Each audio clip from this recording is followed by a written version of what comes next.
আসসালামু আলাইকুম ভিউয়ার্স, আশা করি সবাই অনেক অনেক ভালো আছেন। আজকে ভিডিওর শুরুতে দেখেই বুঝতে পারছেন আমি কিসের ভিডিও বানাবো।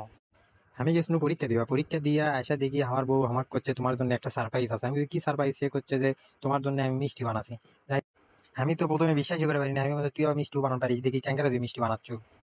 পরে দেখি হ্যাঁ, আমি সত্যি সত্যি মিষ্টি বানাচ্ছে। আপনি কারোর কাছে দেখাবো ক্যাঙ্কারা আমি মিষ্টি বানাই, তবে মিষ্টি বানানোর শুরুর দিকে আপনি কারো দেখানো পারেন না, কারণ আজকে শুরুর দিকে আমি গেছিলাম পরীক্ষা দিয়ে আসা দেখি আমি মিষ্টি বানাচ্ছে। আপনারা জানেনি আমার বউ প্রতিদিনই কিছু না কিছু বায়না আমার খিলাই। যাই হোক, ওকে আমি কোনো করে তুই ছানা গুন্ডি পেলো, ওই করছে আমাকে দুধ ফ্রিজে রাখছিলাম, সেই দুধ লোটাই গেছে, সেই দুধের ছানা দিয়েই আমি মিষ্টি বানাচ্ছি। আমি কোনো ভালোই তো, তোর ভালোই বুদ্ধি আছে, দুধ লোটাই গেছে, নষ্ট হয়ে গেছে, ফেলে না দিয়ে মিষ্টি বানাচ্ছি, ভালোই করছিলে।